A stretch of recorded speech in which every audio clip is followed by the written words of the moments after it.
Could have, ये भी एक मोडाल के अंदर ही आता है, बट इसे जिस तरह से हमने कुड शुड वुड पढ़ा था उसी तरह से आपका हैव लगा के भी मोडाल्स बनते हैं।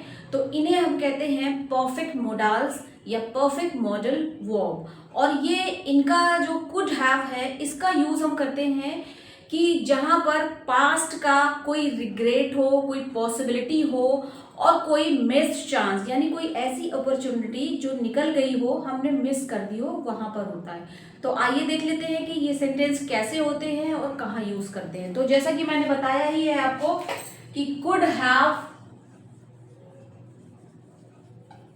ये साथ में आएंगे। इसके पहले मैं सारा ही क्लियर कर चुकी हूँ मॉडल वर्ब का जो मैंने पढ़ाया है। तो अभी हम कुड हैव देखेंगे। तो ये जैसे कि आपको पता है कि पॉसिबिलिटी,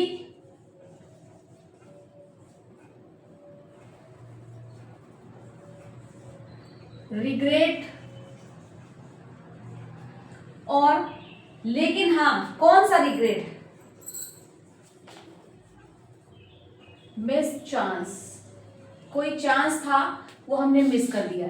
सारा का सारा पास्ट, यानी कहने का सेंस क्या है कि बीते समय का जो रिग्रेट होगा, पॉसिबिलिटी होगी या मिस्ड अपॉर्चुनिटी होगी, वो सारा का सारा यूज हम करेंगे कुड हैव में। और जब हैव आ रहा है तो हमारा जो स्ट्रक्चर, जो फॉर्मूला है वो क्या होगा,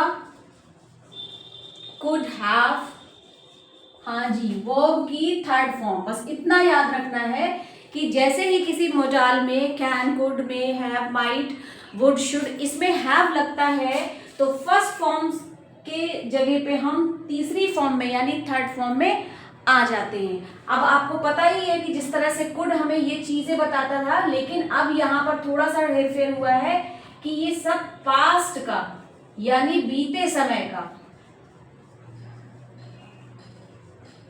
ठीक है, यानी कि पास्ट की बात होगी। तो आप सेंटेंस में देखिए कैसे, जैसे तुम वहां जा सकते थे। देखिए सेंस क्या आ रहा है, जा सकते थे लेकिन गए नहीं, है ना, ऐसा कुछ समझ में आ रहा है कि हमने क्या किया, मौका जो था वो मिस कर दिया, यानी अपॉर्चुनिटी जो है हमने वो मिस कर दी है। तो बनाएंगे हम इसको ऐसे, you could have go there. ये वाली बात नहीं लिखेंगे क्योंकि इस सेंटेंस को पढ़ के ही हमें समझ में आ रहा है कि हमारे पास एक मौका था वहां जाने का, बट हम वहां पर नहीं गए। Get this? तो ये इस तरह से सेंटेंस में होता है। और एक चीज और है कि जैसे ये तो आपका किसमें हो गया, मिस्ड चांस। अभी मैंने आपको तीन चीजें बताई थी ना, एक मिस्ड चांस, रिग्रेट और पॉसिबिलिटी। तो मिस्ड चांस ये हो गया। अब जैसे कहें कि हम मैच जीत सकते थे लेकिन जीते नहीं, तो यहां पर क्या शो हो रहा है कि पास्ट का रिग्रेट, यानी कि बीते हुए वक्त का पछतावा है। तो वी कुड हैव, इसमें देखिए हैज नहीं लगेगा, सब में हैव ही लगेगा। और जीत, वन द मैच, ये देख लीजिए।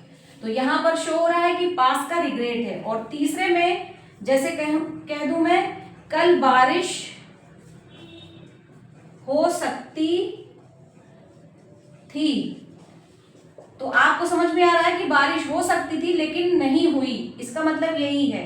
तो इट कुड हैव रेन्ड, ठीक है, यस्टरडे, यानी हुई नहीं है। तो यहां पर सेंटेंस से आपको क्या समझ में आ रहा है कि पॉसिबिलिटी, यानी किसी चीज की हमारे पास पॉसिबिलिटी थी और वो पॉसिबिलिटी नहीं हुई, संभावना थी कि बारिश हो सकती है या बारिश हो जाए या बारिश हो सके, लेकिन हुई नहीं। तो तीनों के तीनों सेंटेंस में हमें ये दिख रहा है कि पास्ट का रिग्रेट, पास्ट की मिस्ड अपॉर्चुनिटी या चांस या पॉसिबिलिटी को शो करते हैं। अब जैसे कि सेंटेंस जब सिंपल है तो सेंटेंस ऑब्वियस ही बात है कि नेगेटिव भी होगा। तो नेगेटिव में मैंने पहले ही बताया है कि जब दो हेल्पिंग वर्ब एक साथ आए तो ये बीच का पार्ट है, यहाँ पर हम नॉट लगाते हैं। ऑल राइट, तो बस सब में यही करना है कि यहाँ पर नॉट लगाना है, यहाँ पर नॉट लगाना है। ओके, और अगर सेंटेंस फर्स्ट टाइप हो तो जिस तरह से स्ट्रक्चर मैंने बताया है कि सबसे पहले कुड यहाँ लेंगे, फिर सब्जेक्ट लेंगे, फिर हैव लेंगे और फिर वर्ब की थर्ड फॉर्म और ऑब्जेक्ट। तो आई थिंक आपको ये बहुत अच्छा यूज लगा होगा और जस्ट ट्रस्ट मी कि ये हम बहुत यूज करते हैं अपनी स्पोकन लैंग्वेज में। Get this? तो आई थिंक ये वीडियो आपको बहुत अच्छा लगेगा और बहुत इससे सीखने को मिलेगा। तो अभी के लिए टाटा, बाय बाय।